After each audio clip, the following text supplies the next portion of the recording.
Hello, Cancer, and welcome to your 2025 sneak peek. In this video today, we're going to be looking into 2025, looking at the major themes and energies that you're going to be working with this year, the blessings you have coming in for you this year, what it is that you don't see coming, and we're also going to go over some general astrology that you're going to be experiencing and channel some opening words and images. So get yourself ready, get comfy, and here we go. I also want to thank everybody for their patience as we're moving through these videos. This could be for Cancer, Sun, Moon, Venus, Rising. Use your intuition with it. If you feel called to a specific video, it is taking me a little while to get all of these out, but I do love and honor each and every single one of you. And I wanted to begin your reading, Cancer, because Mars is still retrograde in your sign. So I wanted to do this reading for you when you were still experiencing that Mars retrograde. And actually, I'm feeling like I want to get into the astrology first and then do the images. Although now I'm getting images that I said that. I'm seeing the stars like a night sky. All right, so we're going with the images first. Let's sink into this. And I always recommend for people, as I'm going through these images, go ahead and close your eyes and begin to connect with these images yourself. So you may get your own words. You may have things come through for you. So allow for your own intuition to activate essentially as we're moving through this process. But I am seeing that big, beautiful night sky. Some of you might be doing a lot of stargazing this year. You may find that you are connecting more with the stars, connecting more with the cosmos, connecting more with your own galactic team, your own cosmic team of light. They're telling me that we need to do the Starseed Oracle for you. So I'm going to find that in just a minute. That's what we're going to do for your major themes and energies. So it's going to be a very mystical and magical year for you, Cancer. Really tapping into that deep intuitive sense and energy that you're known for. And like we said, connecting with different versions of you, definitely a highly galactic energy that I'm feeling for you. So if you had wondered whether you were a starseed, if there's anybody on my channel who's still wondering about that, maybe somebody new just found this video, this is definitely going to be a year for delving into that and learning more about your cosmic roots. For those of you who knew that you were a starseed or had connections to these other star systems, but you didn't know exactly what, and you didn't know exactly how, you're going to be learning more about that. And I do touch on galactic astrology with some of the astrology that I do now. I'm going to be delving more deeply into that this year. So some of you, as I begin talking about that more, if you're wanting a galactic astrology reading, some of you might be called to do that as well. That can help to tell you some of the different star systems that you're connected to through the planets and the aspects to these different points in space, these different fixed stars, and these different star clusters. I think, yeah.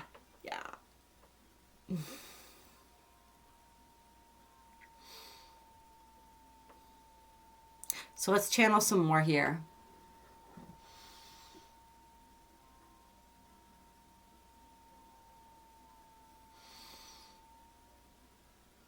Some of you guys are going to be learning to channel. Like channeling specific beings. Some of you are actually, somebody watching this, maybe a group of people watching this, you're going to be channeling your galactic family, your star family. So that's going to be really fun for some. Some of you just going to be channeling your higher self. Maybe somebody watching this as well. It's like there's a specific being who you're connected to, who's going to channel through you. Some people are familiar with, there's certain ones like Bashar, a lot of people are familiar with. There's also, not Louise Hay. Who am I thinking of who does the vortex? I think some of you might know who I'm talking about here. But there's different people who channel these specific beings or entities. Some of those are dark, such as Bashar. There's kind of a dark energy that's kind of overtaken that channel or that being that's coming through there. At least I feel, and some others feel. So you got to be careful with that. But I feel like you're going to be channeling a beautiful, benevolent energy, and this beautiful, benevolent, just being that you are connected to that wants to share through you. And I feel like there's a tether or a connection between the two of you. That's why you're able to channel them. Like it's another aspect of you, essentially, is what I'm feeling here. So whoever that's for, that's going to be really interesting. And for whoever that's for, it's like, it's going to come out in little bits and snippets and pieces. Like they may not come through all at once. You may start connecting with them and you may not even realize it's them you're connecting with at first. And then you'll start to connect more directly with them and to be able to recognize when they're speaking to you, because you'll notice the energy is a little bit different than when your own intuition is speaking to you. And you'll know that it feels like a really good, benevolent, positive energy. And of course, we always want to double check with that. We always want to make sure.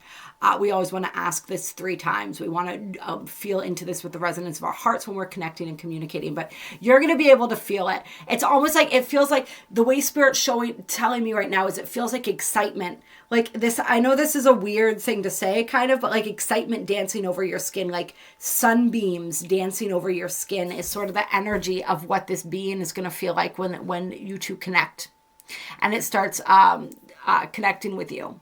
So you may start some type of YouTube channel or other social media channel, or even like a vlog or a blog, with some of these channelings that are coming through from this being, which is really fun. I'm super excited to see who that's for. Whoever that is for, and I know it's going to be somebody who finds this video, because this stuff only comes through because there's somebody who's going to be resonating with what I'm sharing.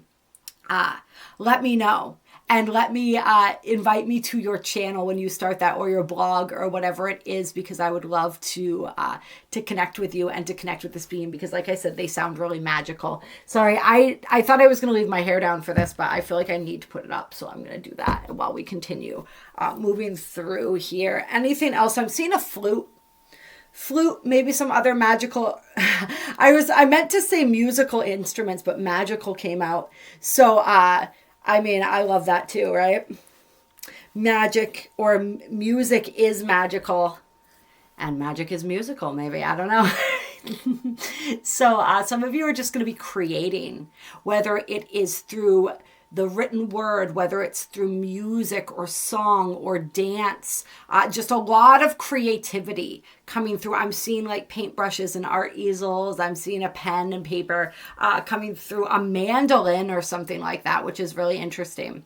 Now a harp, all of these beautiful instruments and all this beautiful energy coming through. Somebody's going to be singing too. One of my Cancers watching this is a singer. You know who you are. You've been afraid to use your voice. You've been embarrassed.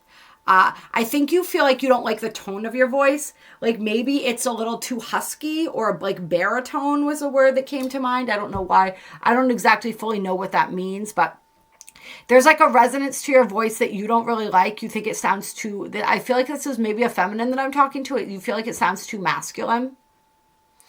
But it's gorgeous. And you're going to be, it's like, even if that specific thing, obviously that's for somebody specific, even if that didn't resonate with everybody watching this, it's like that self consciousness is going to be releasing more this year. And my beautiful Cancers are going to be stepping more into their authenticity, stepping more into their light, and sharing that more with the world, because you're going to be less nervous or worried about what other people think. Right? Remember, what other people think of me is none of my business.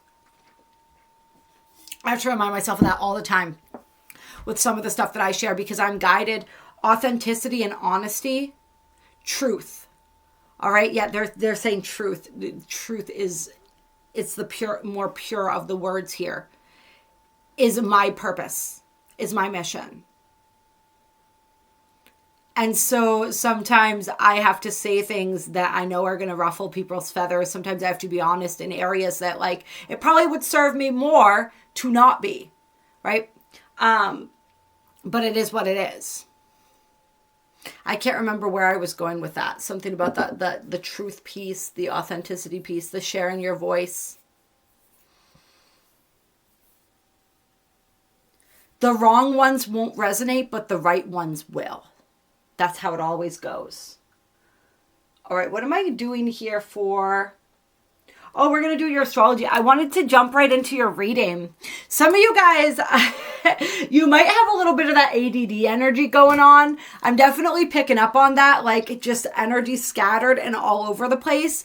So you might want to work on ways to ground and focus your energy. I feel like some of my cancers that I'm reading for have strong air placements, or you're having strong air transits this year. So it's about staying really anchored in your energy, staying focused, making yourself out lists if you need to make out lists, whatever you need to do in order to like keep that energy more streamlined. All right.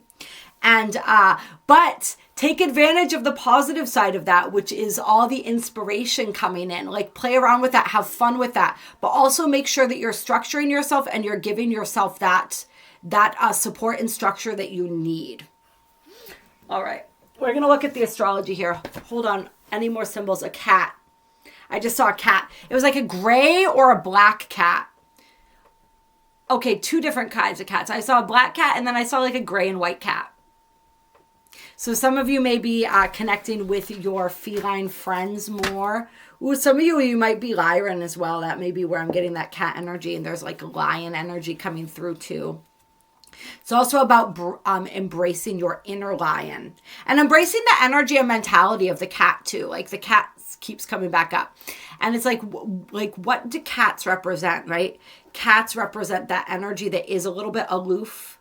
A cat knows who they are. They're not looking for validation. They want love when they want love, but they have really strong boundaries. And they don't let people cross those boundaries, right? Like if a cat wants you in their energy, you will be in their energy. And if it doesn't, you will not, right? Cats cannot really be trained. They're incredibly intelligent, but they don't come when you call them all the time, right? They won't do tricks for you. They're above that, right? They have a very specific energy and frequency. Cats remember or know that they were worshipped in other versions of society, and like they're still holding on to that. They're still on that pedestal in their minds, and we are meant to serve them. That is definitely the energy that exudes from the cat. So it's like take on some of that energy, work with that energy. That energy and that cat as the spirit animal, I think, is going to be really powerful for some people. And someone, it's just about connecting with the cats in your life as well, and having those beautiful, powerful relationships. And if somebody is having to put down or loses a cat this year, just know they're going to continue on as your guardian angel. But I feel like they're going to send you another kitty. And you're going to know because it's going to find you. You're not going to have to go out looking for it.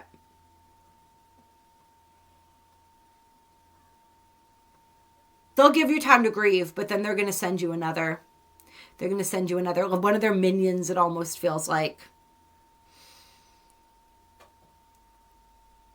And there is no more powerful guardian than a cat, whether it's in the non-physical or the physical. All right, let's get into some of this astrology here. Oh, I just saw a key ring too. Like one of those big old-fashioned rings with all the keys on it. And then like a door with like an old-fashioned keyhole. Ooh, and I'm looking through the keyhole now and I'm seeing like this mystical, magical land. Like dragons and griffins and very technicolor. And a little bit enchanting. It reminds me a little bit of that. There was a story, The Neverending Story. A little bit of that energy coming in too. So let's talk about your astrology now. As we said, Mars is currently retrograde in your sign. Mars began his retrograde in Leo. He is now in your sign of Cancer, and he is going to complete on the 23rd of February at 17 degrees. So wherever you have placements around that, that's where Mars is going to complete his retrograde and then start moving forward again from that point. I want to look and see if there's anything else. We just had the full moon in your sign. That was intense. That's an understatement, right? That was super intense. Some of you might still be feeling that. I'm a Cancer rising, so I am definitely still feeling that energy.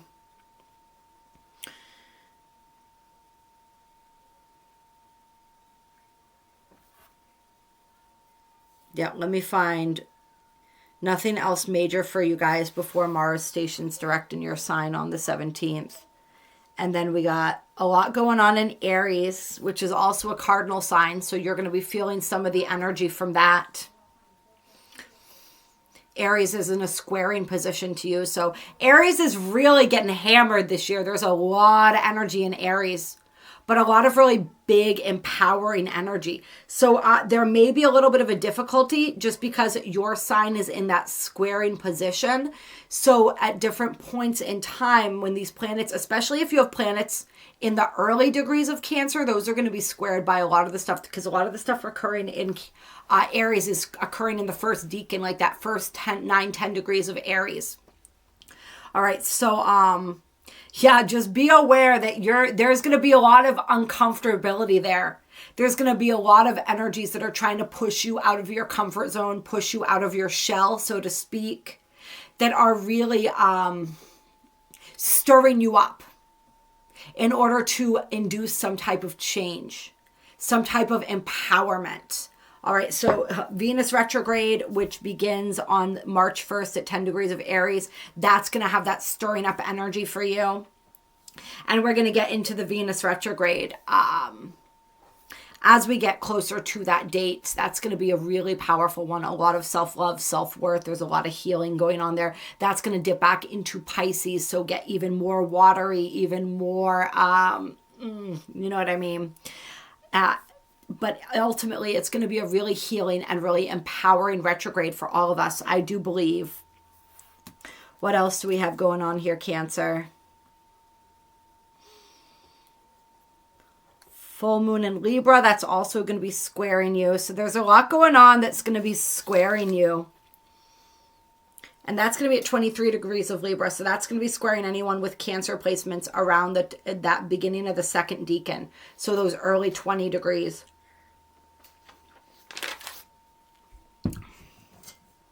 See.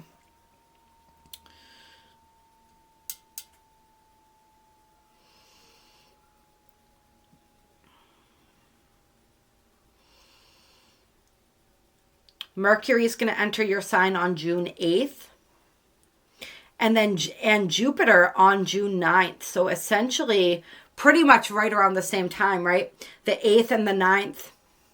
So that's going to be really beautiful. That's going to be having that alignment with Mercury. So your thoughts, your words, your communication, there's perhaps more of a smoothness there.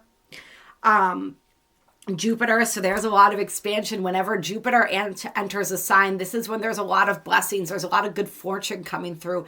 Generally speaking, there's a lot of opportunity for expansion. Now, expansion sometimes is not always comfortable. So just because there's a lot of opportunity for expansion doesn't necessarily mean that it's going to be smooth sailing, but there's a lot of beauty and benefit that comes from Jupiter moving through our sign. So that is really beautiful and exciting. And they're essentially going to be entering in at the same time, right? Because they're at the same degree, the 6th and then the 8th, and then the 8th and then the 9th rather, right? So they're essentially moving in together. So if we're looking at this conjunction here of Mercury and Jupiter, this is huge mental expansion. This is like expanding your vision of yourself, your view of yourself, who you are, those stories, this opportunity to release the stories about who you are that limit you. And like, because this is in your sign, which is so feeling, it's like on that core frequency, emotional level as well. So there's going to be a lot of shifting, shedding, and healing, but in a really beautiful, empowering way. So June 8th and 9th, and really that whole period of time there, we'll give it like a 5-day window around that time, is going to be really a beautiful time period. An intense but a beautiful time period for my Cancers. And on the 6/6 portal, which is just a couple days before, Venus enters Taurus. So that doesn't really directly impact you, but it's going to be a really beautiful energy too that is very sensual, very earthy, grounded, connected. So it's a beautiful energy. I think that really just creates a beautiful backdrop if you will, for this Mercury-Jupiter conjunction coming into your sign together at that 0 degree, moving in around that 0 degree. So that's around that birthing point, that birthing energy, really birthing and creating something brand new here in terms of perspective, in terms of, like we said, the way you see yourself, the way you see the world, that really helps move you out of your comfort zone and all of the collective, right? Then we have here the third of the Jupiter-Saturn squares. So this is the opening squares from the great conjunction of Jupiter and Saturn that occurred on December 21st, 2020. So this was this happened at 0 degrees of Aquarius. It was a big initiating energy for the age of Aquarius. And now as we're coming to these opening squares, this is where the energy is being tested, where we're being asked to reevaluate everything that has shifted and changed within us regarding our values, our ideals, our beliefs, our morals. This is where we see great changes in leadership within the outside world and with the way that we lead ourselves internally. And there is a big connection here to the age of Aquarius timeline, the new Earth ascension timeline. So check-in points along that way. Now, the first 2 of these connections was not happening in your sign, but this third one is. So now we have Jupiter at 1 degree of Cancer and Saturn at 1 degree of Aries. So this is a really powerful sort of shift in energy here. And I'm trying to feel into this for you for a second, Cancer. This is going to be one of those uncomfortable moments, right? Where something is challenged within you, where you're perhaps feeling less than, you're feeling constricted, constrained, but that makes way and breathes out. It's like the in-breath before the out-breath. I just did that backwards with my hands. But you know what I mean? It's like something uncomfortable is dredged to the surface, and then you're able to release that and step more into your truth.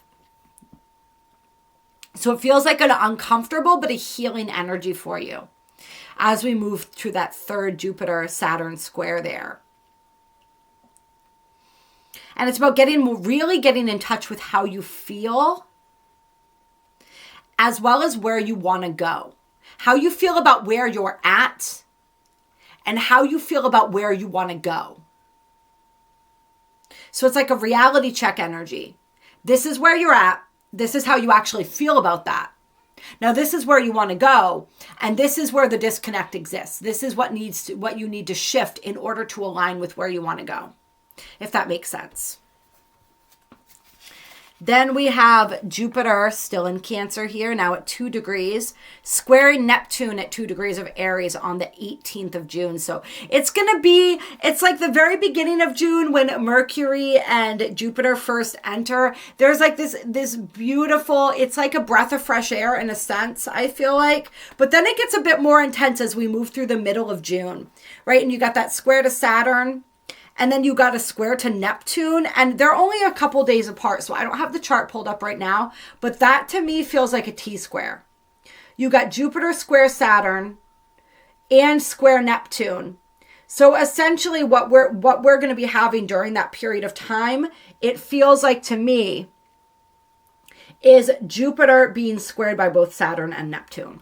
So that makes that even more intense, honestly. And yeah. A crisis of faith, possibly. It feels like a crisis of faith that forces you to step deeper into yourself and your own empowerment. And ultimately, you come out with a deeper sense of faith in yourself.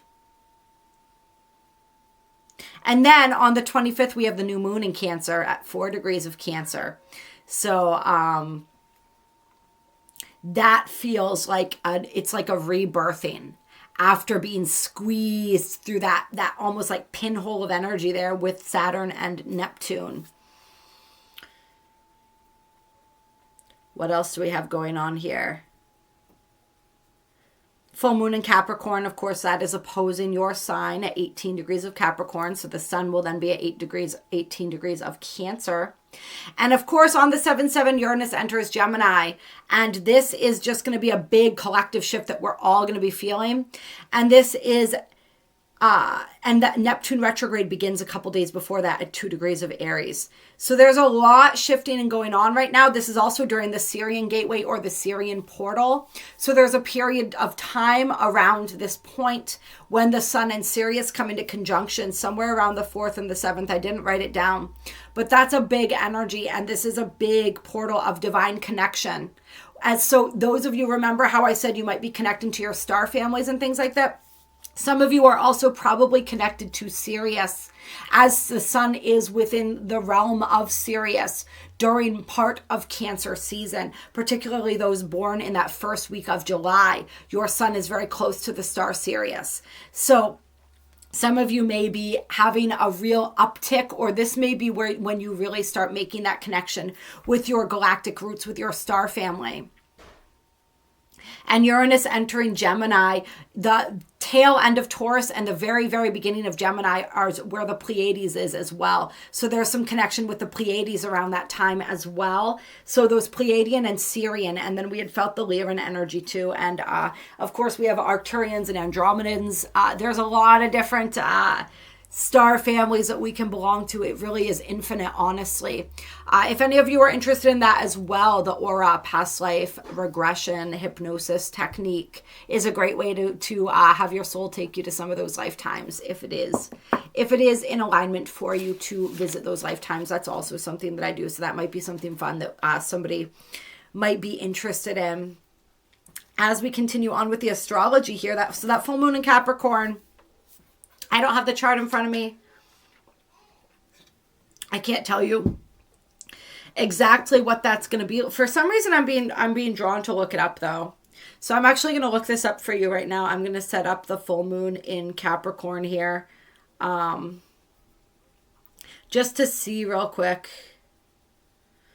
I don't know. Something's just telling me there's something significant about this that somebody needs to know who's watching this right now.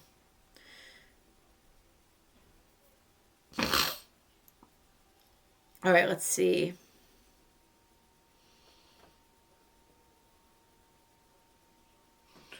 Did I get that date right?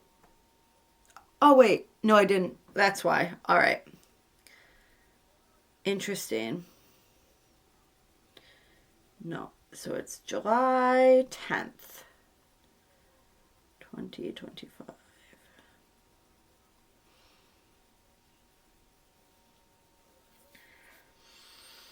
All right, what does Spirit need us to know about this chart right now? So it's going to be 17 or 18 degrees. I'm not sure which. I'd have to go through to get the exact time, hour right. I'm not going to put you through all of that right now, or myself. It could be a little bit arduous. I could Google it, but I don't think it really matters. To say 17, 18, around that, those degree points. What is significant about this? It's got the South Node conjunct Mars there.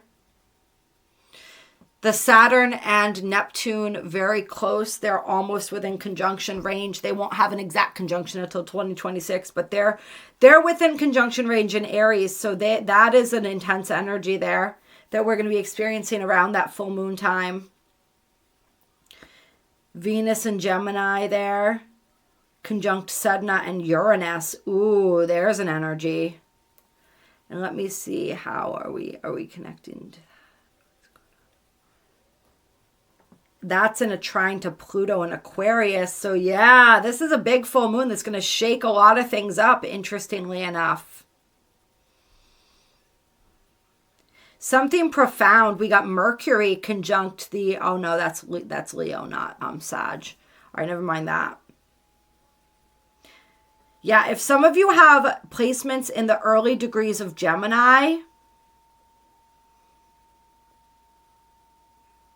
yeah, I'm particularly feeling the early degrees of Gemini, but could also be those early degrees of Aries.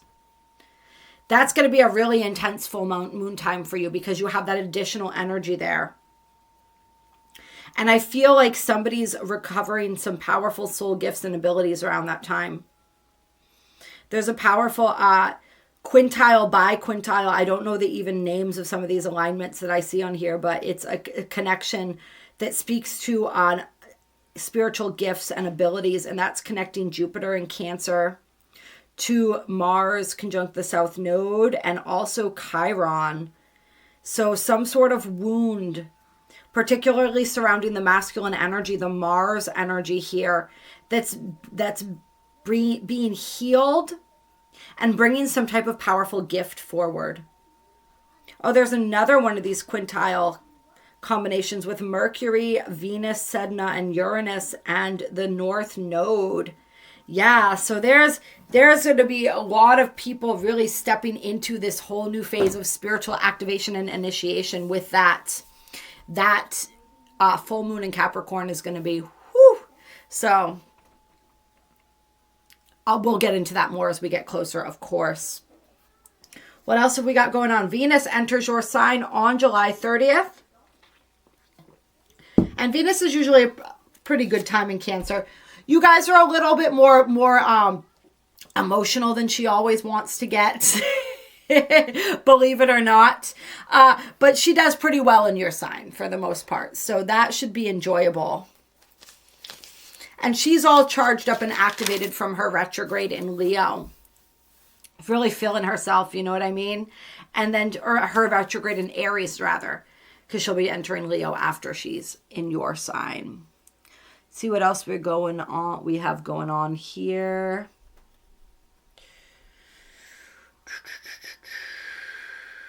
Anything else important that we need to know?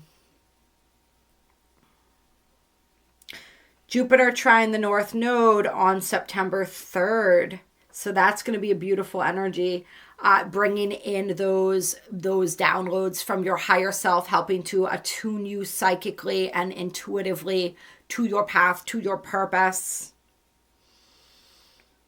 Right before, and that's not long before the lunar eclipse in Pisces on the 7th of September. So that's going to be trining your sign. So that feels like a powerful release, a powerful breakthrough there. Releasing some blocks related to your soul path, your soul gifts, all of that. Then we've got what going on here?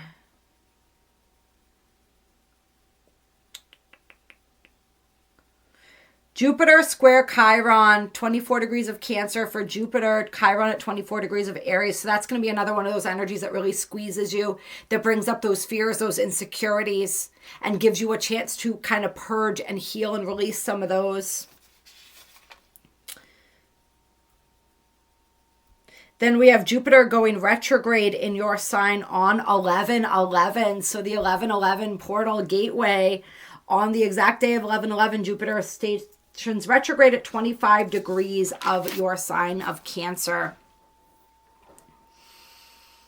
So that is once again where we're searching, where we're reevaluating, where we're being asked to take a deeper and closer look at our morals, our ideals, our values, where you may be learning or relearning something new about yourself, or even a subject or something that you might be interested in. You're getting more information, or you're mulling back over the information.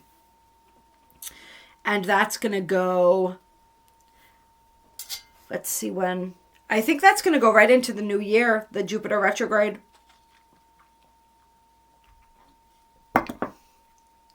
Yeah, I'm actually going to look that up for you guys, how the Jupiter retrograde, so I can tell you when that ends. I don't know what I just typed there.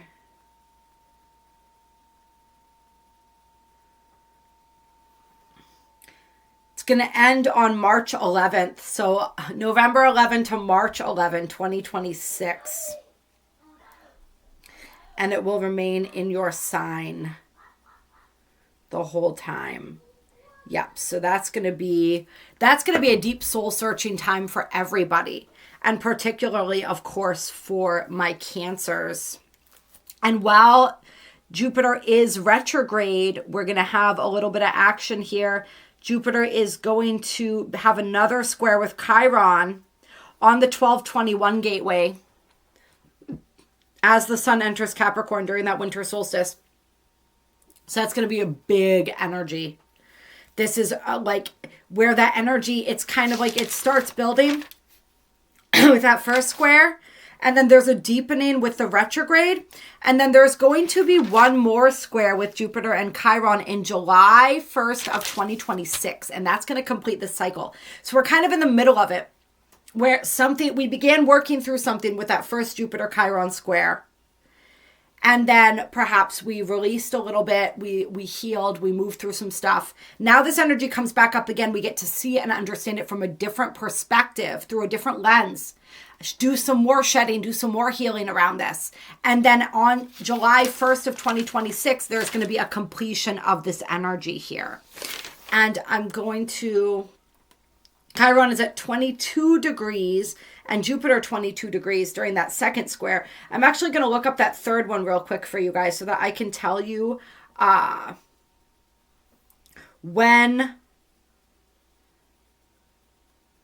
what degree that's at.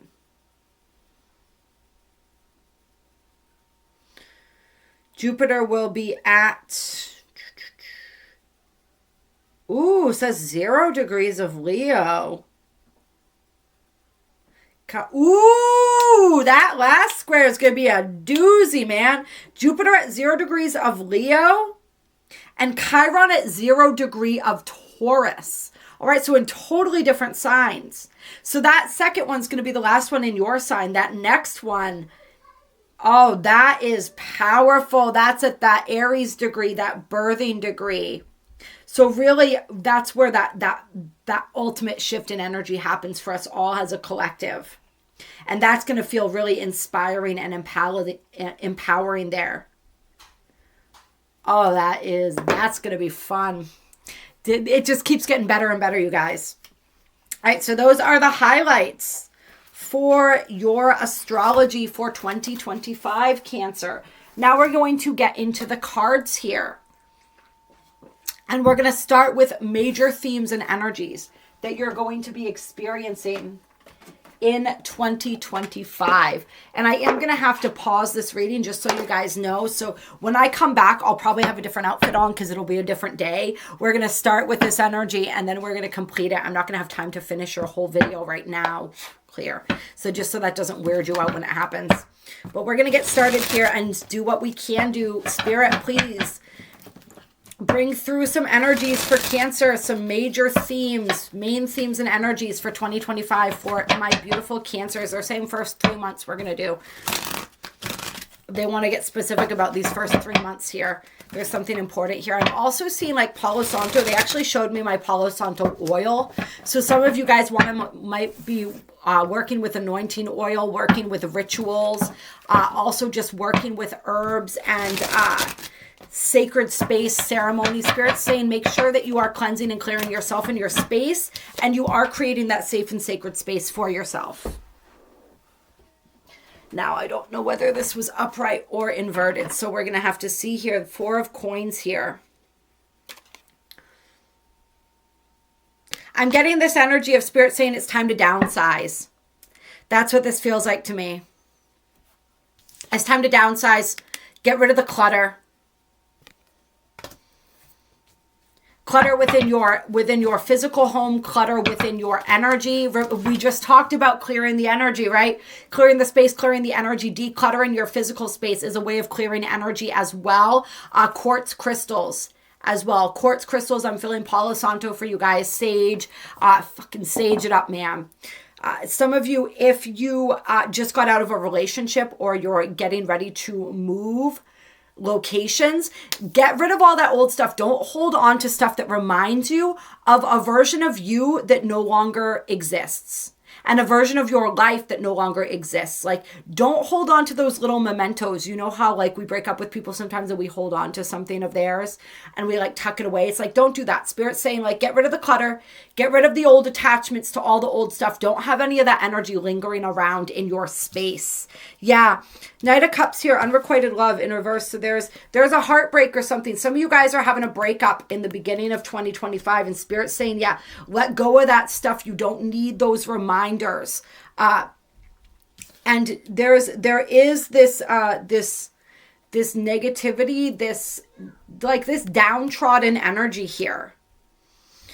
Just really feeling beaten is what I feel like. Some of you guys may be going through hard times financially as well right now. Maybe you thought that there was a job or you thought there was an opportunity coming through and it's not coming through.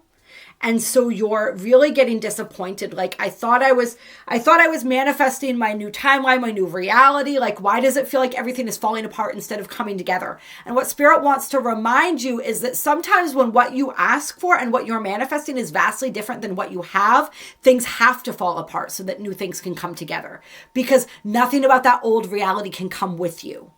And sometimes there's a process that we can't understand from our limited perspective. So this is that energy, and this is what we're all going to have to learn to do in 2025, is to have that faith even when we're not understanding why things are happening the way they're happening, or we're not seeing the outer evidence of what it is that we're creating in our immediate lives. Yeah, Ace of Swords on the bottom of the deck here. In reverse, this is about reevaluation. Clouded Judgment. This is why you need to clear your energy and your space, to clear out the energy, especially for those of you where you're leaving a person. It's like their energy is all up in that space and it's still clouding your mind. I feel like some of you, maybe you were leaving somebody who was a little bit narcissistic or abusive, that gaslit you, or that really had you confused, or had you, like, you forgot who you were in this relationship. And now it's about reclaiming your energy, reclaiming yourself. Now I'm laughing because Spirit's showing me in a greater context. It's like, this is the abusive relationship that we've all had as a collective with the false matrix and this third dimensional inverted reality. It made us forget who we were. We felt beaten and broken and gaslit at every turn. So some of you guys, this is like a larger, more metaphor for just incarnating on earth. And for some of you, this is a literal relationship that you're either, if you're not out of it yet, this is your sign that you've been waiting for, telling you it's time to get out. You know that this has reached its expiration date. And this is also Spirit saying, when we're talking about clearing the clutter, even if you're not in a specific relationship with this kind of person, do you spend your time around family members or friends who belittle you, who make you feel like you don't matter, like you're not good enough, like you aren't going to amount to anything, like your dreams are silly, maybe even like you're crazy, right? If you're awake and a lot of the people around you are still asleep. And I know I said make you feel, and nobody can make you feel any way. However, the influence of people's energy does eventually sort of seep into our own. You know that energy, you are who you hang with? Spirit wants you to get really clear on who you're hanging with. Because for some of you watching this, you are not who you're hanging with, even though you think you are. But you're becoming more like them if you keep staying around their energy. Got the Seven of Wands. This is taking a stand. Liberty. Haters gonna hate, baby. It says it right there. It's okay. Some of you guys are gonna have to embrace being hated. Remember, we talked about taking off the mask, I think. Or that might have been in the New Moon in Aquarius video that I just did before this. But we did talk about becoming more of your authentic self this year. I know that we talked about that at the beginning of this video. Those who mind don't matter, and those who matter don't mind. Right? Dr. Seuss was a sage in his own way. This is the time where you're going to be called to stand up for yourself, to be stand up for what you believe in. Some of you, many cancers tend to be non-confrontational. This isn't true for all cancers, of course.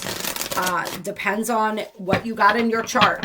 All right? You got a lot of fire in your chart. You may still be, like, you know what I mean? Like, cancers can be very feisty. So this isn't going to be true for all of you. For some of you who do shy away from confrontation, like, you're going to have to there's some type of confrontation that you're going to need to have with somebody that's more of you asserting yourself. It doesn't necessarily mean like you're coming to blows or like yelling at somebody or anything, calling somebody out, but it does mean standing your ground and standing up for yourself and becoming assertive. I'm seeing like that cheerleading routine, like be aggressive, but not aggressive in like a, you know, there's a certain level of aggression that is going to be called for, but not, you guys know what I'm trying to say. I'm not going to over explain it. Let's see. We have the Two of Cups with the full moon.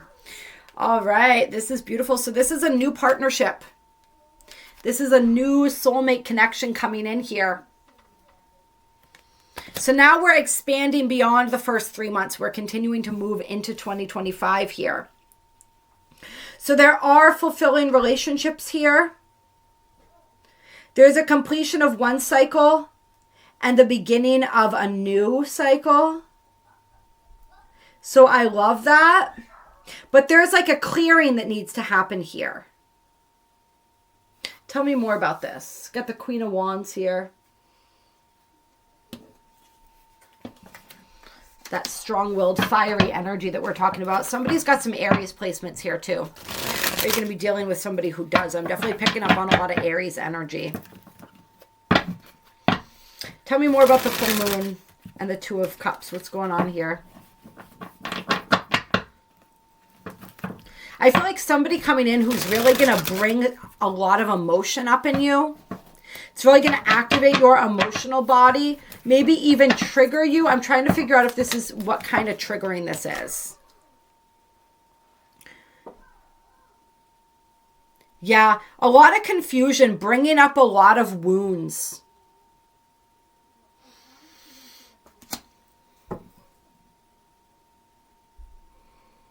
A lot of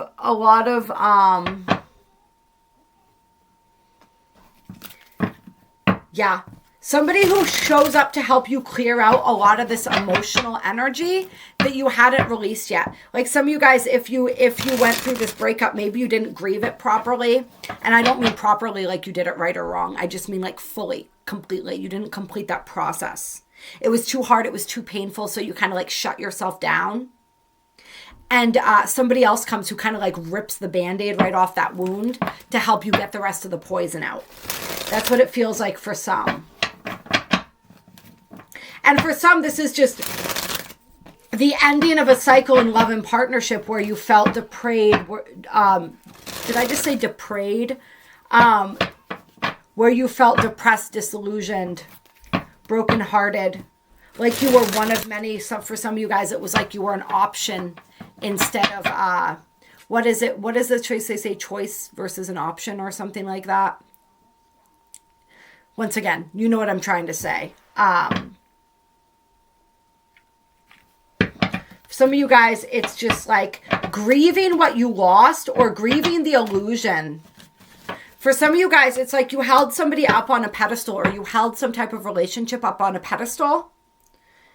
And for some of you, this doesn't even have to do with a relationship. This could be anything that you placed up on a pedestal. There's a grieving process when you see that like you were looking at it through rose-colored glasses. It's never going to be what you wanted it to be, what you thought it could be. And I can relate to this because this was me for a lot of my life. I fell in love with the potential of people, of situations, of pretty much anything, right? Instead of the reality of what was right in front of me.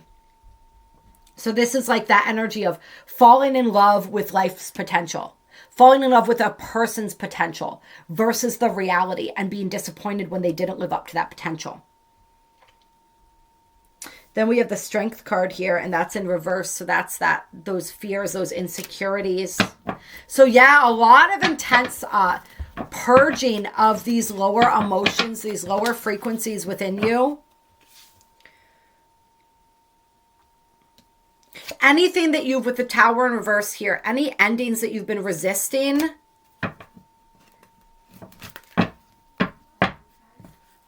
this is Spirit reminding you, don't get trapped in that energy of just trying to avoid the next disaster. It's like trying to duct tape together something that isn't meant to stay standing. You know, they say duct tape fixes everything, but it doesn't really fix everything. It just holds it together. It holds together the things that we're not willing or able to properly mend.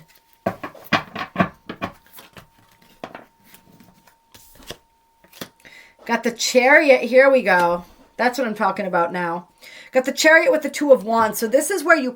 Oh, fuck yeah. There we go. I was starting to be like, damn, Cancer is going to have a shitty year. You know what I mean? And I'm a Cancer rising. So I'm like, ugh. This is like Spirit saying like there's this really tough beginning to the year for a lot of Cancers and maybe even into the middle. Like something that's kind of falling apart in the beginning. Maybe something that there's a lot of purging and clearing that's happening as well.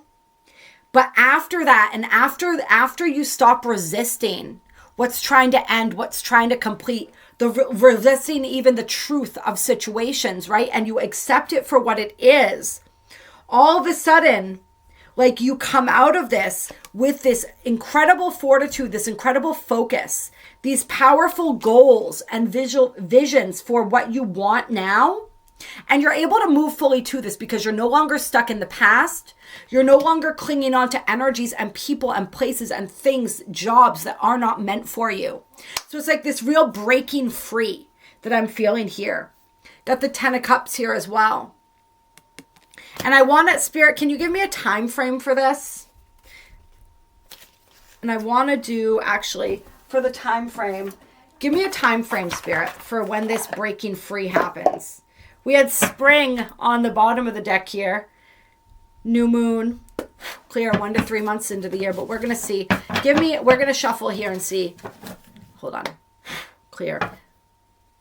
Give me a time frame for when this 10 of Cups comes in. When this shift happens for Cancer in 2025. Give me a time frame for when this shift in energy starts occurring.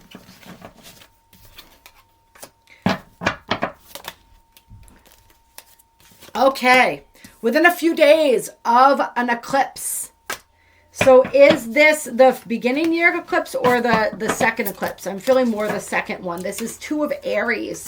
So we do have that Aries eclipse actually at the beginning of the year. Wait, do we have one at the end of the year too? Let me look into this for you.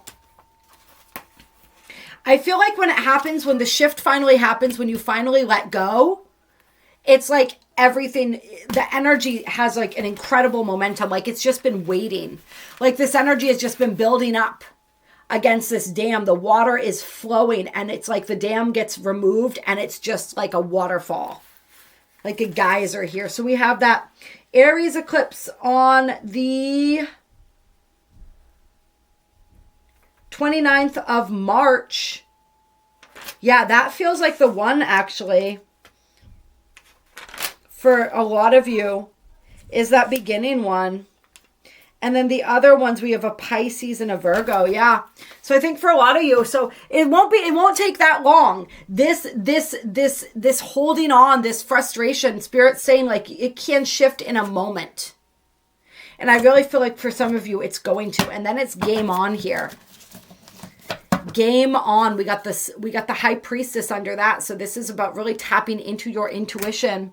Allowing yourself to dream, tapping into that beautiful, divine, feminine, sacred energy, letting your higher self guide you, and knowing and understanding with the 7 of Pentacles here, it's not going to all happen at once. Like the energy, like we said, is fast moving, it's flowing, but you got to invest in things. You got to invest in yourself. You got to build that foundation. So, this isn't about saying necessarily that everything's going to take a really long time, but it's saying like, have patience with your journey. Some of you guys, it's like once you get out of this old repressive energy, you're going to be so excited and inspired that you're just going to want to go, go, go. And you're going to want everything. It's like Spirit saying, let everything develop in its own natural timing. But just know that like you are aligned with that perfect timing. Use affirmations and mantras such as I am always in the right place at the right time. My world is always taking care of me. Money, abundance, fulfillment, and opportunity are magnetized to me. All right, start working with energies like that. This is also where you might make some wise investments. These are investments in yourself, investments in your future, maybe like literal financial investments. But this is also just like investing in the courses, investing in the higher learning, investing in whatever you need to. This is a time where Spirit's saying invest in yourself. Self-care is investing in yourself. right? Just there's so many different ways that this energy can be applied. Oh yeah, look, laying a foundation underneath that. So Spirit really wants you to work with that energy, like we said, of investing in yourself. This is where we're going to end for today, and then we're going to hop back in here. So we'll dig more into that energy. Look what we got before we go. I'll see you guys again soon. As promised, we are back, Cancer, for the second part of your reading. Now, I did rewatch just a little bit of it before hopping back on here. So we're going to jump back in a sense, but there's also like a different energy, of course, as you can already sense. I'm doing this reading at night versus during the day. I'm in a different space, in a different frame of mind. And as I was getting ready to do this reading, I was thinking about that. I realized that there's a significance to that. And I think it has to do with how we talked about the beginning of 2025 and how that was going to have a certain energy to it, and how the second half or the end of 2025 was going to have. And I'm feeling more toward the end. So it may be a little bit, these themes that we talked about in the beginning, it may not be like an even split half and half, but as you move into closing 2025, there is going to be a fresh, different energy. We were getting into that a little bit. I'm actually being guided to pull all new cards to get us started for the blessings coming in for you. But I do want to just go over the cards that I had left. I still have, it's actually been a couple days since I did the first part of your reading, and my desk is still set up. I still have all the cards out from last time. So we had the declaration here with the fishing pole. And then we also had the eyeglasses and the telephone, which was in reverse. And so this really speaks to you, this continued energy that we were seeing with the Seven of Pentacles here, of stepping into your sovereignty, your self-sufficiency, your autonomy in a really big way. I feel like some of you guys, you may be signing contracts between these two energies here in the second half of 2025. And if you are, make sure that you are getting somebody who knows about, like if this is a legal contract, make sure you get a lawyer or somebody who understands the fine print. If you don't, to look that over. Make sure that you know what you are agreeing to. Make sure that it's like, don't let yourself get pushed into anything. It's really interesting right now. So one thing that came up was Mercury retrograde. Like, don't do it during a Mercury retrograde, which is obviously like what we always say, but we can't always not do things during Mercury retrograde. Mercury goes retrograde 3 or 4 times a year for a few weeks. You know, we can't just pause our life. But it's like something like that. There's a time period where you're just going to know intuitively, I can't make any big decisions right now. So don't let anyone or anything feel like they're going to force you into that before you're ready. I don't know why I'm coming up with this. I'm thinking of this example too. But I remember, for those of you who are familiar with this channel, I talk about the fact that I am in long-term recovery. And so in the early years of my recovery, when I was first getting clean from drugs, I used to always tell myself, I made a firm commitment that I would not make any big decisions, including relapsing, but any big decisions that I knew would affect me or impact me severely moving forward when I was PMSing or on my period. All right. So, because being an addict in early recovery is hard enough. Being a woman in early recovery, dealing with PMS and the hormones and the periods. Oh my God. I swear to God, I was convinced that was why we saw less women in the room staying clean than men. Because of the hormone fluctuations. And I know there's somebody who's going to find that amusing on here, who's going to be watching this. But yeah, there's a period of time, you know what that period, right, is for you, where you're, right? And this is something I've been learning about my human design as well. So one thing I'm learning about that is that I'm a manifesting generator. So part of my energy is I'm led by emotion. And so I'm meant to let the full wave of my emotions pass through me before making a decision about anything. Because my emotions are meant to be my guide. But first I have to feel all of them. And then once I've gone through the roller coaster of feeling my emotions, on the other end of that, I get a level of clarity. that allows me to really know what I want and how I feel about something. And for me, I also add in meditation. I go up into the Akashic Records and I ask. But there's something, especially that I'm speaking to Cancers, right? Who are very emotional as well with that moon energy. So this may be helpful for you to hear as well, this strategy. They call it, it's either the strategy or the authority. I think it's an emotional authority. I'm in the baby stages of learning about the human design. But whatever it is, it's like, know yourself, understand these nuances, and don't allow yourself to make any snap decisions or be pushed into a decision. And don't sign up for something that you don't truly agree to. 7-7 here. And Spirit's also reminding me that contracts come in all types of shapes and forms. They're not just the physical contracts that we sign in the 3D, right? We have spiritual contracts. We have soul contracts. Some of you guys, this is about a soul contract as well. Seeing a soul contract clearly. This could be with somebody who's ghosted you in the past with this telephone upside down. I'm also feeling there's something with the contracts here with an actual contract where it's like somebody trying to play games with you where they like don't answer the phone or they make you feel like they're scarce or this is the only... Remember, anytime anybody tries to like pressure you into making a decision on the spot, it's usually a scam. Or at least in my experience so far. But there's this energy of like playing hot and cold or playing hard to get. Or like a lack of communication as like a tactic to put you on edge and throw you off your game. I don't know who that's for. But that's for somebody. And this could be, like I said, with some type of somebody trying to get you to agree to something like a literal like contract type of thing. But for others of you, I just had to get that message out. For others of you, this has to do with somebody from your past who ghosted you or who was really hot and cold or didn't have that kind of communication. You're getting a deeper understanding of that particular soul contract. And Spirit's saying, you've cleared your part in that contract by reclaiming your power. And by declaring that power to the universe, declaration, right? So you can write that off as completed, finished, and done.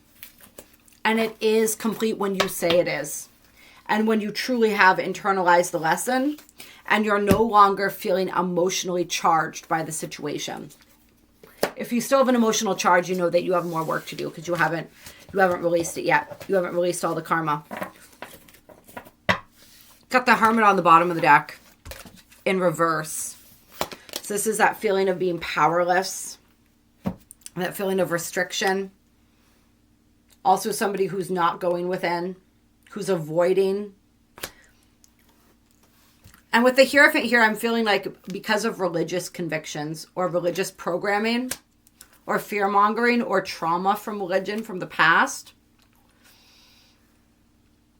So for some of you guys, this could have had to do with a soul contract that you had with somebody.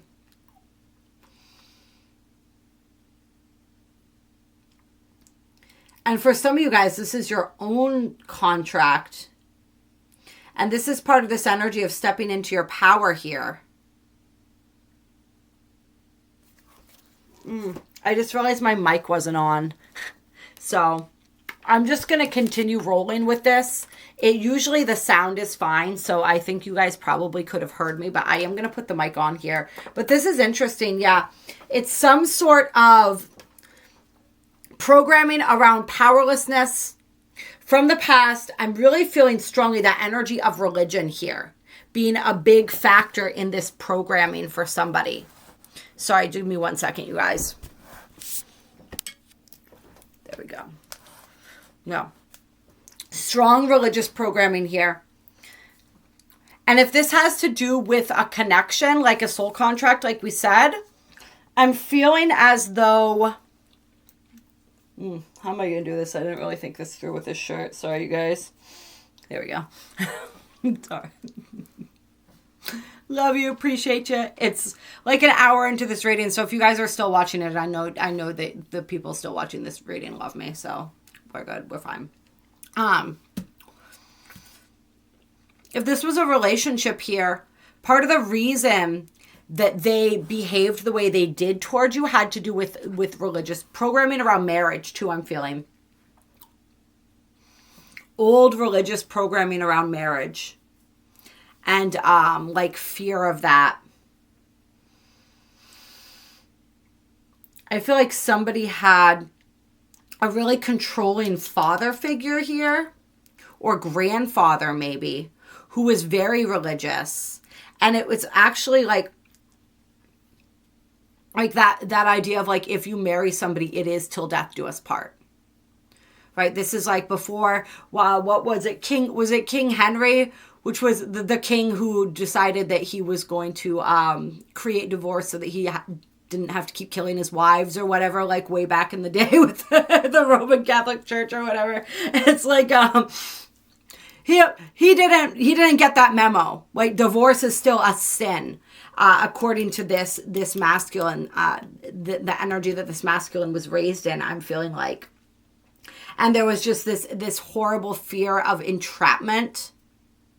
I think that they witnessed people, probably their parents, right, who were in connections where they were essentially trapped and they didn't want to be there anymore. So there's a lot of fears around that. A lot of fears of commitment in general. This is somebody who has deep, deep fears of commitment. But the thing that I'm being called to share, my own experience here, right, is that when we chase after people who have a fear of commitment, sometimes it's because we actually have a fear of commitment too, but we don't want to look at that. So we'd rather go after people that we know aren't going to be willing to give us what we think we want.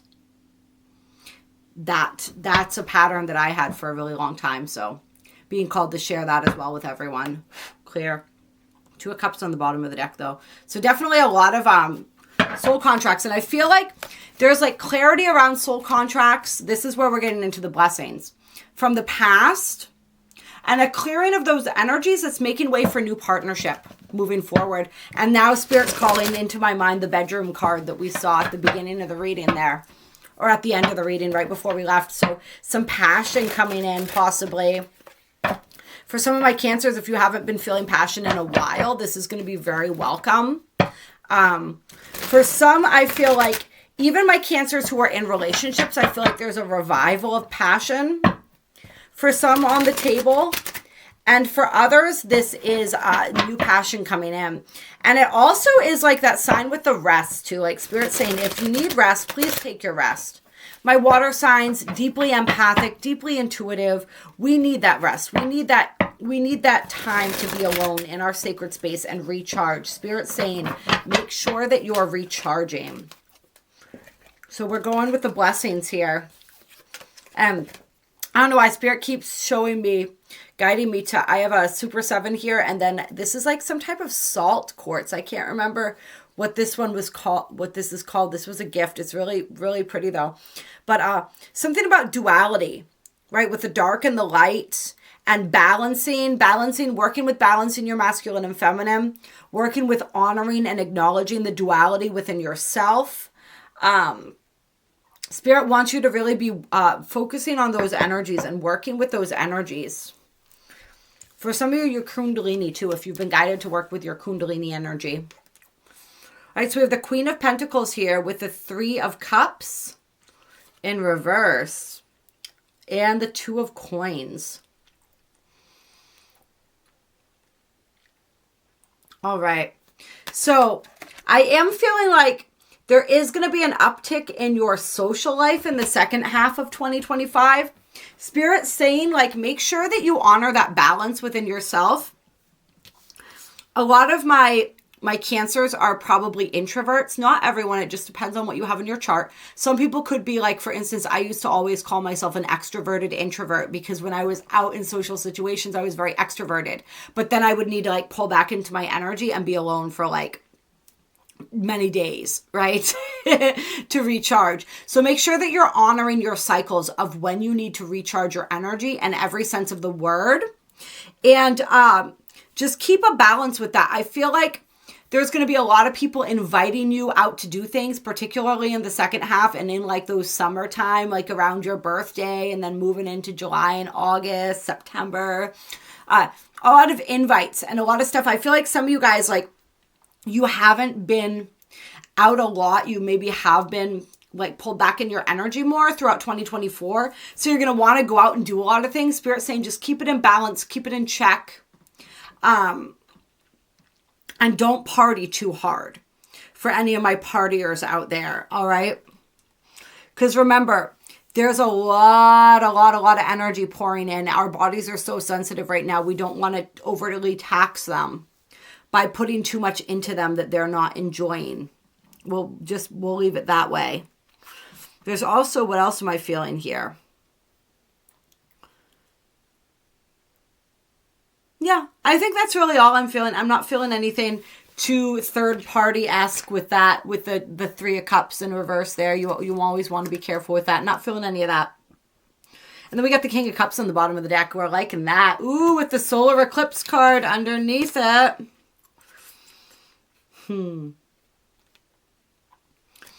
And about 6 months for the timing is sticking out to me. So I think this is somebody who's meeting their King of Cups in about 6 months. So that would be around summertime, right?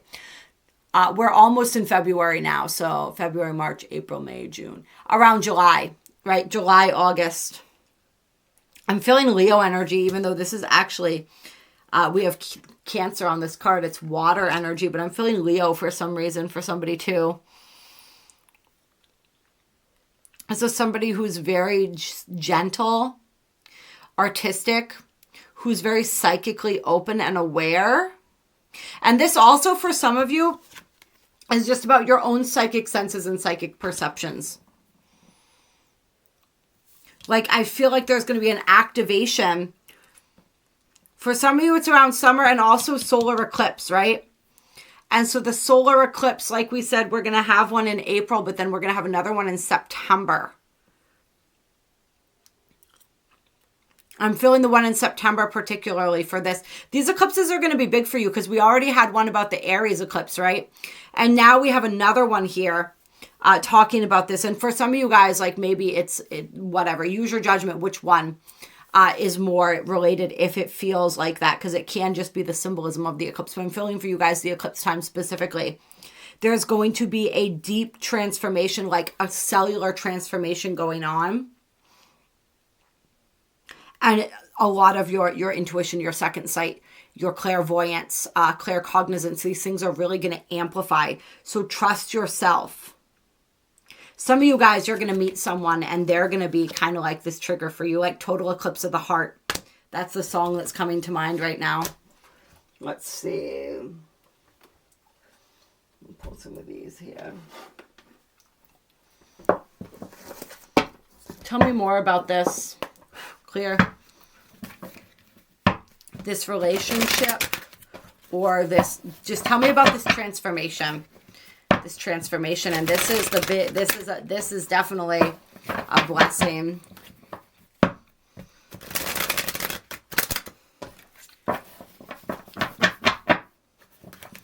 This isn't like a little blessing, like, oh, you're gonna win some money or this or that. This is like, it's like hitting the jackpot right here. Like your whole life is going to be transformed kind of blessing here.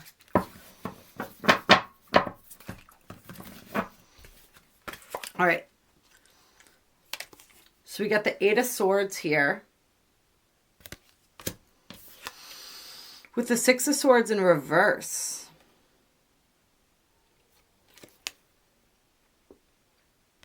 So this is speaking of some sort of unfinished baggage that's keeping you stuck here. Interesting. But then we got the Nine of Cups on the bottom of the deck. So I think the Spirit's saying, when this comes in, whether this is your psychic gifts activating, whether this is opportunities coming in, whether this is love coming in for those of you who are meeting your King of Cups here, don't let these old, it's going to stir up when the good stuff, when the blessings start coming in. They're going to stir up these old feelings of unworthiness, of that lack of self-confidence, right? all of that old crap, those old belief systems. I'm not good enough. I can't handle this. This isn't meant for me. Be aware of that. Don't trip yourself up. You are the only thing that can block your blessings here. So don't do it, is essentially what Spirit's saying. Get the Page of Swords here. Yeah. Be curious. Like the Page of Swords. Your life is transforming. You are transforming. Learn about yourself. Get to know yourself with a fresh slate. Spirit's saying, don't bring any of the old garbage into this new perception of who you are. Let that go completely. Oh, this is a powerful message. I don't know if you guys can feel how powerful this is. This is for all of us. You know, like I said, I'm a Cancer rising here. This is powerful. As you when we begin this metamorphosis, a lot of times, and I'm so ridiculous, I never actually even plugged the mic in here. It's fine. It's all fucking fine.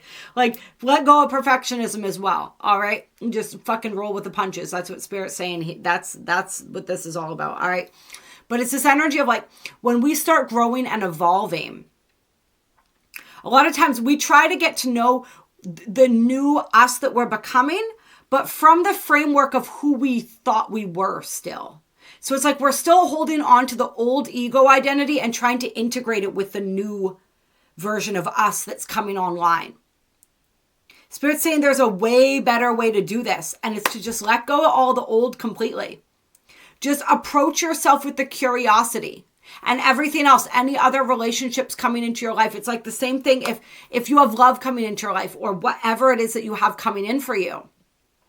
Approach it completely fresh without the energy of the past and what you've experienced, right? This isn't saying like, you know, dive in, ignore the red flags. But this is just saying like, approach it like it's fresh. Allow things to be fresh and new. Don't like drag the old. I'm seeing somebody who's like, the ball and chain's no longer around their ankle, but they're dragging it around with them anyway. Spirit's saying, put that down. Allow yourself to enjoy the new you and all of the new experiences that new you gets to have. All right, we have the Hierophant here.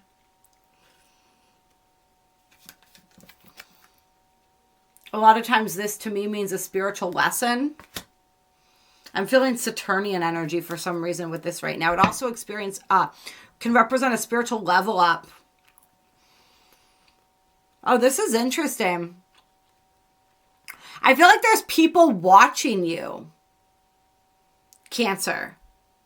There's people watching you when you are not conforming to the normal rules of society.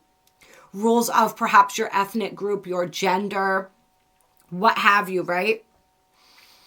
And it's like, it's ruffling a lot of feathers in a sense, but it's also exciting a lot of people because it's liberating them. And that's what you're here to do. You're here to shake up the status quo. You're here to explore yourself in the world in a way that is not bound by societal convention. And you're here to break those conventions, to break those stereotypes. I want to say specifically for somebody here. Yeah. So, I feel like a lot of people are watching you kind of like being like the naughty girl or the naughty boy here, but in like a really positive sense. It's really inspiring people.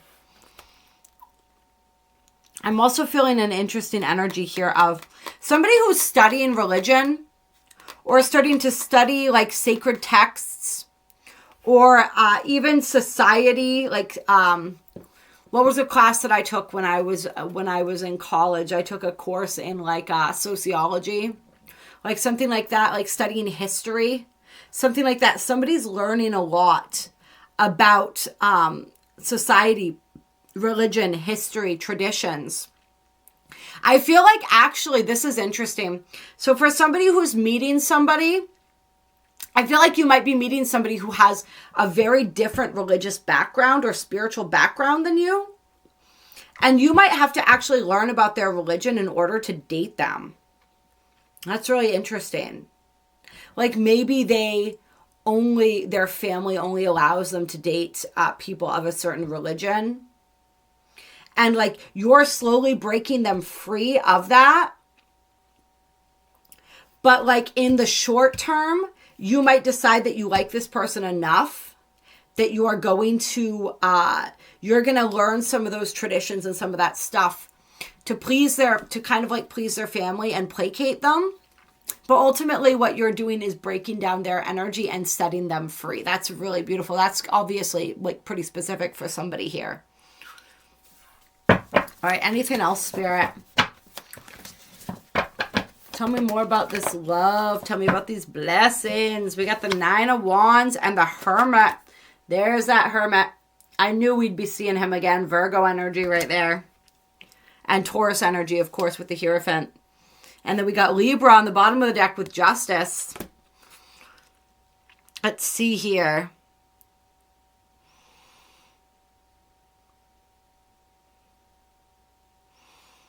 Yeah. There's some sort of trial coming up for you. Probably toward the end of the year, as we're moving along here toward the end of the year. I hate to tell you this, right? Because I want to this is blessings, right? So I want it just to be easy peasy. This might be getting into what you don't see coming here. Maybe. Oh, before we get into this, for somebody here, there's a promotion as well for blessings this year. A promotion. You're going to be like your status.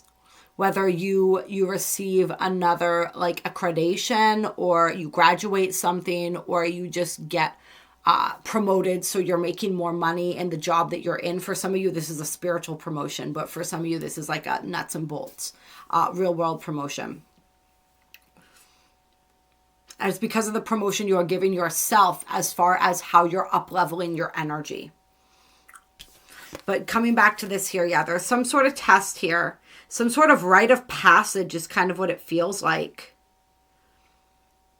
It's like a final test or initiation here. Yeah. Makes sense with Justice there, right? That karmic energy here. Morals, ideals, values, integrity. Cause and effect. Understanding the laws of cause and effect. Working with the laws of cause and effect. Completing this cycle here. We had the Emperor in reverse on the bottom of the deck. So this is somebody, right? Somebody who may be delivering this challenge, this initiation here, who's in a very controlling energy. Somebody who's very rigid, very controlling, comes in, there's some sort of power struggle that ensues with this person, perhaps. Doesn't have to be an Aries. I look at that card as Capricorn energy as well, but it's more just that energy of somebody trying to exert power over you, exert their will over you. For some of you, I feel like this is a family member coming back into your life. For somebody also, it could be an ex, like somebody you were married to, I'm feeling. Maybe you let them back in because you're hoping they changed and they start pulling those old tricks with you. I feel like for some of you, this is like a narcissistic person, if this is like a family member or an ex. And for some of you guys, this could be within your job. Particularly, I'm feeling for like the person who got the promotion, like you might have to do with a more difficult boss. Like as you get a promotion, like your boss is somebody else as well, because you're moving up in the food chain and that person is more difficult. So it's going to be different for different people. I'm being shown a bunch of different scenarios here, but essentially it all boils down to this theme of somebody or something trying to exert power and control over you. And it's like your final initiation into standing in your power.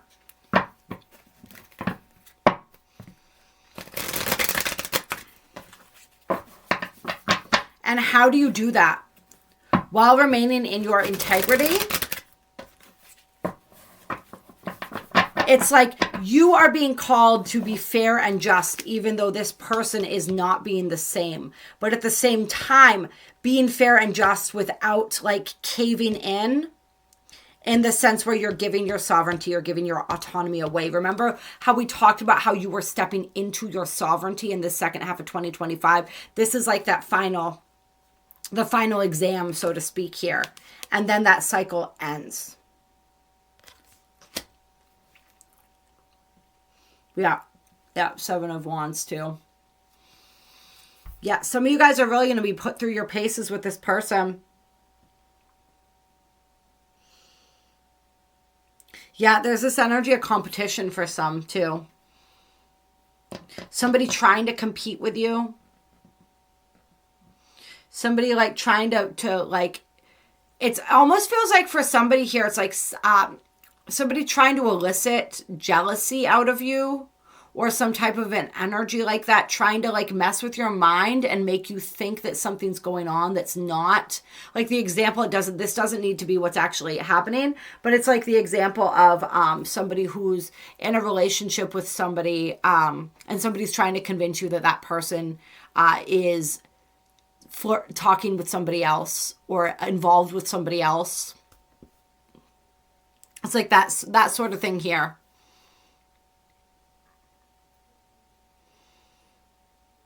And it's like talking you out of your worth is almost what it feels like here.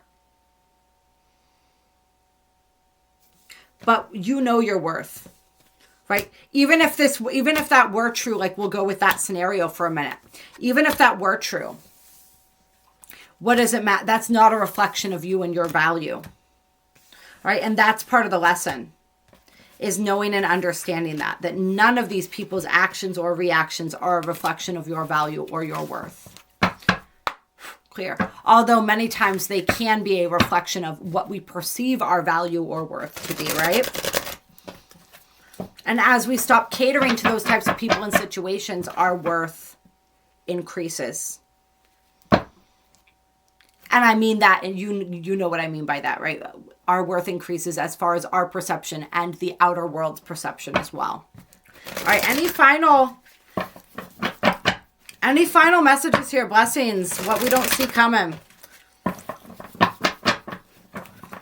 We'll go with what we don't see coming. Anything else that Cancer doesn't see coming here in 2025?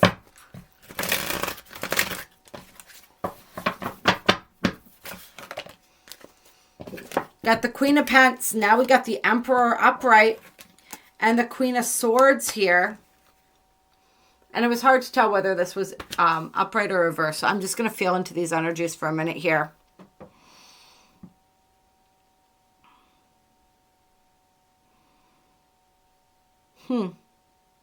I feel like somebody has I'm feeling the energy of like father healing here. So I feel like there's and this would be, I feel like a blessing, and also what somebody doesn't see coming, where there's some healing coming in around a father type figure or authority figure. And this is interesting too, because what we were just talking about with that final test or initiation, right? Some of that, there could be underpinnings of that, where there's issues that are coming to a head with authority figures, where you notice that, yes, somebody's trying to exert power and control over you, but maybe the way that you react to that, they still trigger a part of you that is very reactionary to that because of perhaps something that you grew up with. Perhaps you had a father who was very domineering and you had this power struggle with them or something, and so that triggers you with other people. But it's like something about this interaction helps you to see your father in a different light, to see the interplay of energies between you, I guess I could say. And there's some type of healing or forgiveness that happens here. For some of you too, this, and take however this resonates, right? Because there's just some different energies flooding in here. It's more like you just had a father who was very cold. They were very distant. They weren't very loving. They didn't know how to express their love. I feel like they expressed their love more by being hard on you. And they weren't trying to hurt you. They were just trying to toughen you up because that's how they had to be in their life. And that's how they thought that you needed to be in the world, particularly as a woman, I'm feeling like. Like they didn't know how to raise a woman. This is particularly for a feminine, obviously. They didn't know how to raise a woman And so they thought that they had to make you extra tough, right? And this could be flippant. It could be your mother that I'm talking about here, but it definitely feels like father for somebody. And so you felt like they were always criticizing you. Nothing you ever did was good enough. And that it was like you could not connect to them emotionally. But that's because they didn't know how to connect with themselves emotionally. They're not an emotionally connected individual, an emotion comfortable with that realm of expression. And it just, a lot of hurtful, the way they spoke to you, the way they treated you, it was very hurtful. But there was love underneath that. And it's like you're learning how to recognize that. You're learning how to see that. And yeah, for some of you, like I said, this is where you're learning where that true relationship with authority figures comes from. And when you're able to heal that with this father figure, you're able to heal that with, I'm feeling masculine energy in general, because a lot of these people you're coming up against and butting heads with may be masculine. And it has to do, or have that essence or energy to them if they're not, you know what I mean? It's an essence, it's an energy. And it all gets traced back to this. So you're able to heal this. And some of you, this has nothing to do with any of that stuff. It's just there's some type of rift with the masculine, with the father figure here, and you're able to heal that. I feel like there may be one or two people watching this whose father actually passed on, and you never felt fully loved by them, or you never really felt like they visited you after they passed or connected with you. And it's like that connection is continuing to deepen as you move into 2025. And there's like a grieving process that is able to complete here in a sense. We never really complete grief, right? But there's like a powerful phase of this process. Oh, this is powerful. Yeah, so for somebody whose father died when they were younger, you haven't been able to let love in since then. There's been a rift where you weren't able to let yourself fully love or be loved because of that energy, that wound of abandonment, and there's healing around that coming in.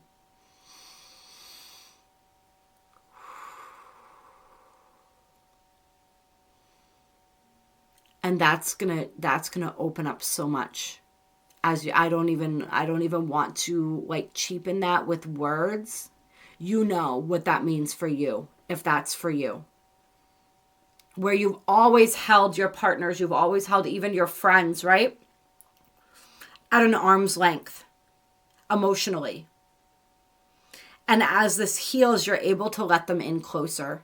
So it's like I feel like for who I'm speaking to right now, you never truly felt like anybody could love you. Like there was always a piece, there was always something missing. It never felt real. It never felt genuine. But that's because you could not allow yourself to be loved or to feel that love. Because you were too hurt. You were too scared. And now that disconnect is going away and you're going to experience love and relationships on a whole different level. So that is really beautiful for whoever that's for.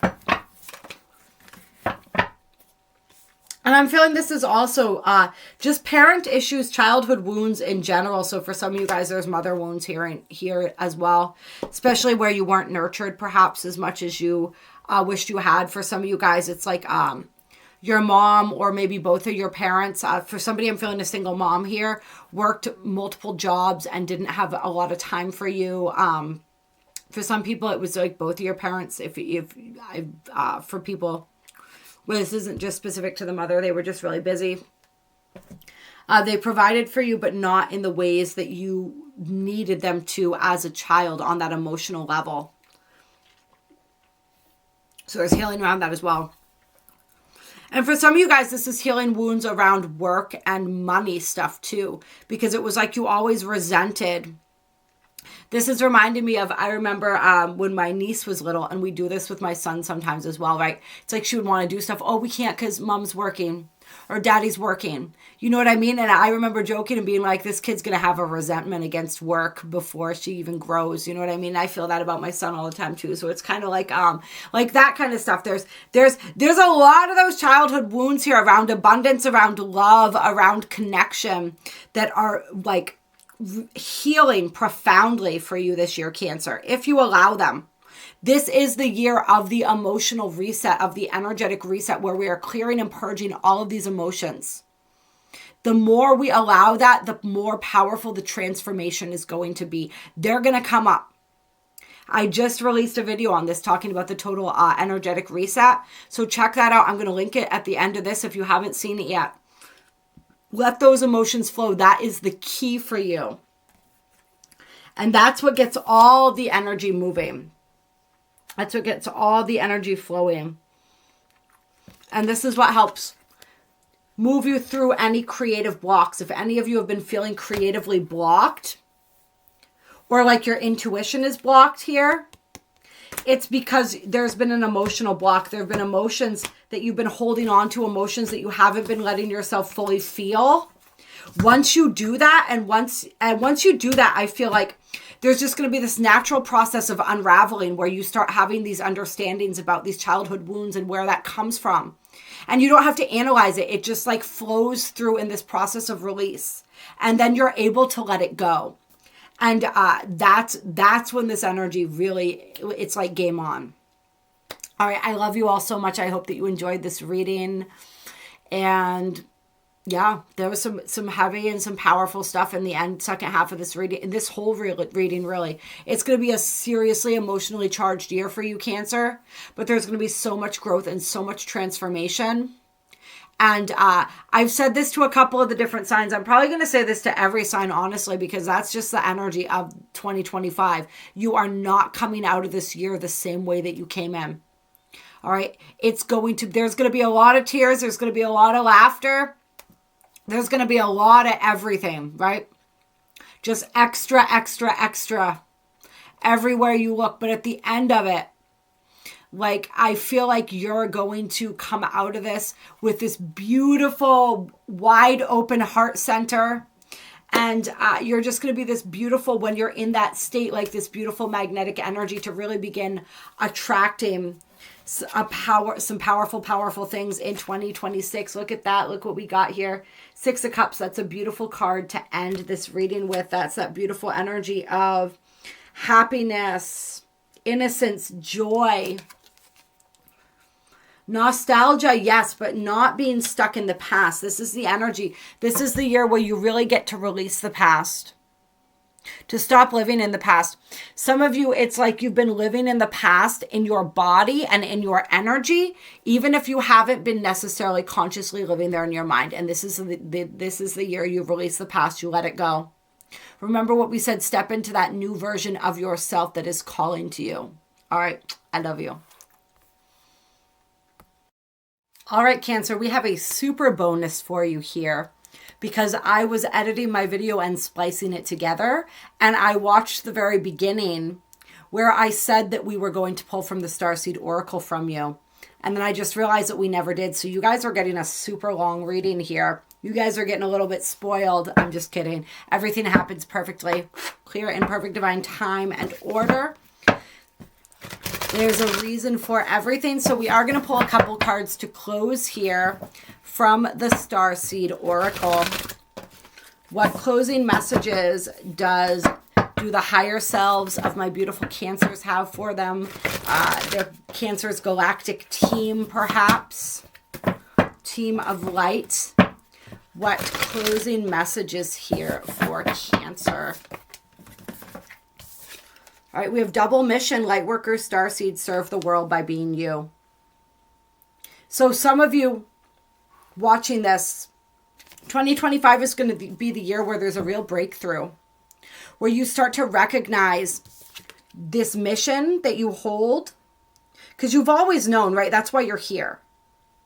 You've always felt that call, that yearning within your soul, that feeling that you couldn't quite explain, that you were meant for something more, that you had a really important reason for being here. And for many of us, that turns into like a pressure, right? And so we're running around almost frantic at some point, like, what's my purpose? Why am I here? What am I meant to do? Right? Because we feel like it's so imperative that we complete this mission. But Spirit's first of all, wants to remind everybody watching this, your one and only mission is to come down here and be you. Shine your light, emit your frequency. The more you become, the more you channel that frequency, that energy. We call it our soul song on here, right? It's your energetic signature. It's like your energetic fingerprint. The more you just embrace the beauty of who you are, the more that soul song emits out into the world. And that is why you came here. All right. So just know that. So any of you who still are confused about what your purpose is, just explore yourself like we talked about earlier. Get to know yourself without all those preconceived notions and conditions of who you thought you were or knew yourself to be in the past. Allow yourself to expand into more of who you are. Honor your beauty, honor your quirks, honor your curiosities, and follow those. Be like Alice falling down the rabbit hole, right? You are here to seed the light. We seed the light by being the light. And we be the light by being ourselves. But as an additional message here for some of you, it's like the next layer of your purpose or what you are meant to do. Or we could call it your soul's plan, however you want to slice and dice it here, is becoming more clear this year. So like the path is becoming more illuminated, or like the next steps along that path. Sorry, I got all tangled up in the wires from my mic here. The next steps are becoming more clear for some. And for others, it's like, don't worry about it. Don't waste time agonizing over it. Just keep being you, and the mission will continue to unfold. And this double mission here, this is like the mission that we have, what we might call, Spirit's already kind of gently correcting me. It's not a grander mission, but we have like the collective mission, and then we have our own individual missions for our own individual growth. Neither is less important or more important than the other. This is what Spirit really wants us to know and understand as well.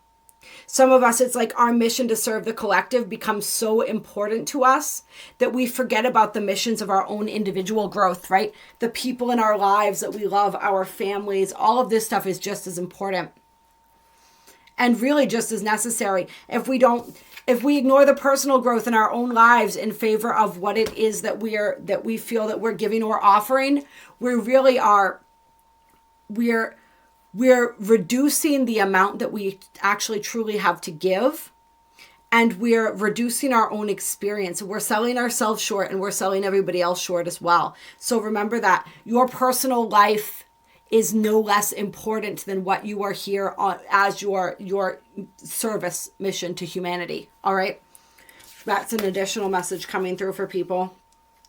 Then we have all paths lead home and Star Brothers. So this is your team saying that you are being so infinitely protected. If any of you are feeling afraid, if any of you are feeling as though you're not being protected, you're not being guided, your team wants to come through and just let you know that you really, really, really, really are. All right. You are being held in the arms of Spirit. This is Horus energy as well. The Eye of Horus and the Eye of Ra is something that you may want to look into. For those who don't know, it looks like this behind the Ankh here. Working with the Eye of Horus, the Eye of Ra. They're very powerful protective energies.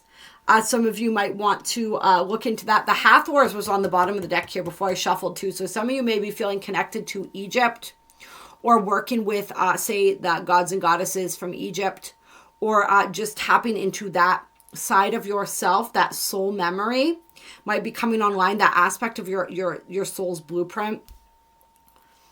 What else here? This is all really about being loyal to yourself, though.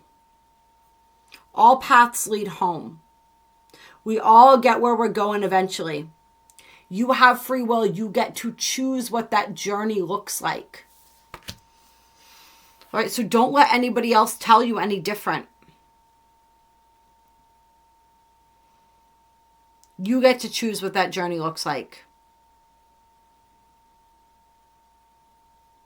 There are an infinite number of ways that we can move through this incarnation.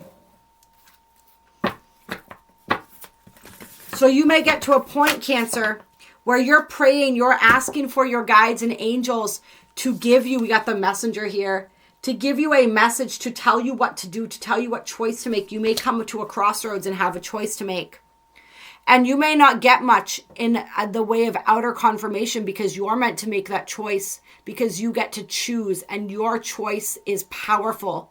You exercising that choice is powerful, right? And this goes right back to the purpose thing. A lot of people think, what is my purpose? Like it has to be, it's one specific predetermined thing. We get to choose. What do you want it to be? Like we say, what am I supposed to do? Well, what do you want to do? Right? Follow your highest excitement. Where is that leading you? And if you don't know, then it's time to play. Then it's time to explore. And if you don't feel comfortable playing and exploring, it's time to do the shadow work to figure out why. What programming exists within you that tells you that you can't play, that you can't explore, right? That that's wrong or bad or not for you or dangerous, I'm feeling for somebody. Yeah. Interesting. And as a two final closing cards here, you have a powerful message, whoever I'm speaking to. You have a message to share with the world. You have something important to share with the collective. You do have, and that's why Spirit was talking about this double mission being the first card out here. You do have a mission for the collective as well. A mission, some of you are channels who are finding this message. This is serious energy as well. So you may have a powerful experience around the Syrian Gateway, the 7/7, that first week of July there. But yeah, somebody's just a really powerful channel that came out. And then underneath it, we had empathic starseed. Powerful empath, powerful healer, powerful messengers and channels. So really embracing your spiritual gifts, but learning how to work with them wisely. And by wisely, I mean not taking on energy that's not yours, not being in that more codependent energy of trying to fix everybody or fix situations, allowing everyone to have their journey without interfering and trying to rescue, doing your energy work and your healing work without taking on the pain, right? I think I might have said that already, but if I said that twice, that's for a reason. Somebody's really struggling with that. And if any of you are coming into your spiritual gifts, or you're learning how to work with them and how to share them to a larger audience or a larger group, and you're having trouble with this, whether it's the confidence, whether it's the semantics of this, whatever it is, I do one-on-one coaching as well as individual sessions, like single sessions, all kinds of different things. There are so many different ways to work with me. If any of you are feeling called to work with me, you want guidance moving through this process, please reach out to me. My email, my website, all of my information is in the description box below. All right, because I feel like this is a time for many of my cancers of coming into mastery. This next level of mastery with your spiritual gifts, as they start to unlock, you start to learn to play with them more. And you guys are wanting to step into sharing them with other people. And Spirit's saying, especially for my energy healers and stuff, like make sure that you learn this energy of not taking on what's not yours. This is going to be huge. I used to do this. And I'll share with you real quick that the most powerful thing that I learned regarding this energy was that when I had a personal need for whoever I was offering this to be a conduit of healing for, right, through Reiki, Belvespita, angelic healing, whatever it was that I was doing, when I had a personal emotional investment on whether or not they received something from the session, that's when I took on their energy. I had to be completely neutral. Where I just showed up, I'm holding the space, I'm being the vessel for this energy to move through for you to do with as you wish. What you do with it is none of my business. I'm simply here. I'm offering, you are receiving whatever it is to the level that you are willing to receive. And then you're integrating that and you're choosing to integrate that in the way you are. And it has nothing to do with me. I have no vested interest in whether you do amazing from here or you stay stuck in your own shit. Right? And it sounds cold. It's not. I'm doing this with absolute love, but I had to learn how to detach myself from the results that people were getting, knowing the results were none of my business. If I show up in my integrity, I offer something of value, then how that is received, that's not my part. That's their part of the deal, not mine. And there's a huge weight that's released when you understand that and you're able to work with that. All right. And on the bottom of the deck here, we have Whale and Orca Elders. So this is, we talked about the soul song. This says share your song. Some of you guys are really going to be connecting with the whale and the dolphin spirits and the orcas. They're so powerful. They're so beautiful. They do have powerful healing frequencies that they emit. And Spirit's saying beyond that too, it's working with the element of water. You are a water sign. Look at this, weight of the world. She's bathing in the water. So salt baths, submerging yourself in nature, clearing your energy as often as possible, releasing what is not yours. That's going to be a big theme and energy here. All right. Staying grounded, staying connected, working with the elements, and employing sound healing as well. Sound, frequency, vibration, that's going to be huge for you. I feel like this is a massive year of stepping, hearing that call, answering that call, and stepping through that portal, baby. That's Pleiades energy right there. I've actually never seen this card before in this deck, and I've used it so many times. Take that inspiration and run with it this year, baby. All right. I hope you enjoyed this little bonus reading here. Clear, I love you. I appreciate you so much, Cancer. And I don't know. I almost wonder if I want to share this as a separate video too, because I feel like there's people beyond my Cancers that are going to benefit from this portion of the reading. So I am going to add it at the end of your video, but if you do see it uploaded as a separate video too for the rest of the collective, just know it's because this part specifically just felt really aligned for our collective in general for 2025, as well as for you individually, Cancer. And see, I remember it's coming into focus, baby. My friend Kayla, who I started my original channel, Intuitive Insights, with, she and I used to call the ascension the remembering, the great remembering, because that's what it is, right? So this is a year of great remembering for you. I know you. I see you. I love you.